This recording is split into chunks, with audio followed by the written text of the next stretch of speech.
തൃശൂരിൽ വയോധികയെ കബളിപ്പിച്ചും സാമ്പത്തികമായി വഞ്ചിച്ചും ഹൈക്കോടതി അഭിഭാഷക ഭൂമി തട്ടിയെടുത്തതായി പരാതി. പാലക്കാട് സ്വദേശിനി ശ്വേത ദിലീപിനെതിരെയാണ് ഇരിങ്ങാലക്കുട സ്വദേശിനി ഓമന രാഘവന്റെ പരാതി. ഹൈക്കോടതി മുൻകൂർ ജാമ്യം തള്ളിയെങ്കിലും കേസെടുത്ത ഇരിങ്ങാലക്കുട പോലീസ് അഭിഭാഷകയെ അറസ്റ്റ് ചെയ്യാൻ തയ്യാറായിട്ടില്ലെന്നും ആരോപണം.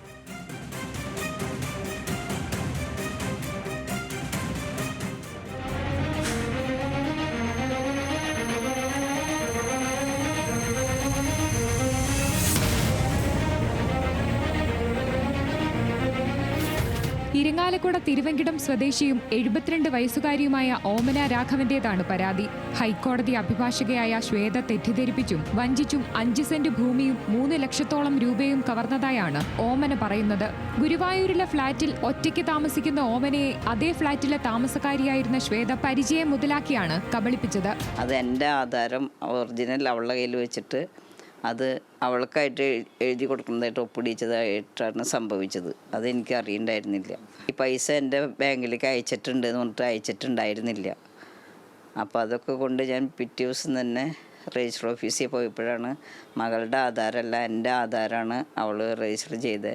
അപ്പോൾ എൻ്റെ കയ്യിലുള്ള ആധാരം ഞാൻ കാണിച്ചു കൊടുത്തപ്പോൾ അത് കളർ ഫോട്ടോസ്റ്റാറ്റാണ്, ഒറിജിനൽ അല്ല എന്ന് രജിസ്റ്റർ ഓഫീസിൽ നിന്ന് പറഞ്ഞപ്പോഴാണ് എനിക്ക് മനസ്സിലായത്.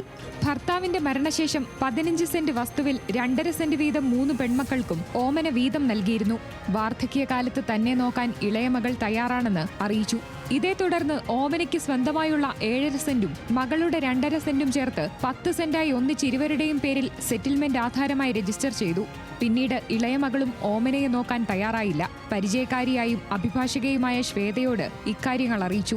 ഇതുപ്രകാരം കുടുംബ പ്രശ്നത്തിൽ ഇടപെട്ട ശ്വേത മകളിൽ നിന്ന് ഓമനയുടെ പേരിൽ ഭൂമി തിരികെ എഴുതി വാങ്ങി. ഇക്കാര്യങ്ങൾക്കെല്ലാം 3 ലക്ഷം രൂപയോളം പ്രതിഫലവും വാങ്ങിയതിനു ശേഷം ഓമനയുടെ വസ്തു ശ്വേതയുടെ പേരിലാക്കിയാണ് തട്ടിപ്പ് നടത്തിയത്.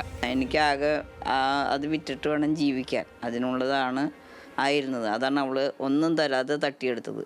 തന്നു കള്ളരേഖ ഉണ്ടാക്കി എനിക്ക് 1 ലക്ഷം രൂപ മാത്രം തന്നിട്ടാണ് 35 ലക്ഷത്തിന് കച്ചവടം ചോദിച്ചു വെച്ചിരുന്ന ഭൂമി അവൾ 1 ലക്ഷം രൂപ മാത്രം എനിക്ക് തന്നിട്ട് എന്നെ അറിയിക്കാതെ തട്ടിയെടുക്കുക ചെയ്തത്.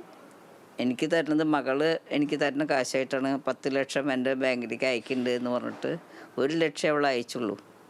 അവൾ ഇത്ര ചെറുപ്പത്തിൽ ഇത്ര കള്ളത്തരം ചെയ്ത് മറ്റുള്ളവരെ സ്വത്ത് തട്ടിയെടുക്കുക എന്നുള്ളതുകൊണ്ട് അവൾക്ക് ശിക്ഷ കൊടുക്കുക തന്നെ വേണം. അവളൊരു അഡ്വക്കേറ്റാണ്. അവൾക്ക് അഡ്വക്കേറ്റായിട്ട് ജോലി ചെയ്യാനുള്ള യാതൊരു അർഹതയുള്ളവളല്ല. ഒരു അഡ്വക്കേറ്റ് ഇങ്ങനെ ചെയ്യുന്നു ഞാൻ വിചാരിച്ചിട്ടില്ല. ആ ഒരു അഡ്വക്കേറ്റിനെ നമ്മൾ വിശ്വസിച്ച് അവൾക്ക് ഫീസും കൊടുത്ത് നമ്മുടെ കാര്യങ്ങൾ ചെയ്യിപ്പിക്കുമ്പോൾ നമ്മുടെ സ്വത്ത് തട്ടിയെടുക്കുമെന്ന് സ്വപ്നേബി വിചാരിച്ചിട്ടില്ല. സംഭവത്തിൽ ഓമനയുടെ പരാതിയിൽ ഇരിങ്ങാലക്കുട പോലീസ് കേസ് രജിസ്റ്റർ ചെയ്ത് അന്വേഷണം നടത്തുകയാണ്. ഇതിനിടയിൽ ശ്വേത മുൻകൂർ ജാമ്യത്തിന് ശ്രമിച്ചിരുന്നെങ്കിലും ഇരിങ്ങാലക്കുട ഫസ്റ്റ് ക്ലാസ് മജിസ്ട്രേറ്റ് കോടതിയും ഹൈക്കോടതിയും ജാമ്യം നിഷേധിച്ചു. എന്നാൽ സംഭവങ്ങൾ ചൂണ്ടിക്കാട്ടി തൃശൂർ റൂറൽ എസ്പിക്കടക്കം പരാതി നൽകിയെങ്കിലും ഇതുവരെ പ്രതിയെ പോലീസ് അറസ്റ്റ് ചെയ്യാൻ തയ്യാറാകുന്നില്ലെന്നും ഓമന പറയുന്നു.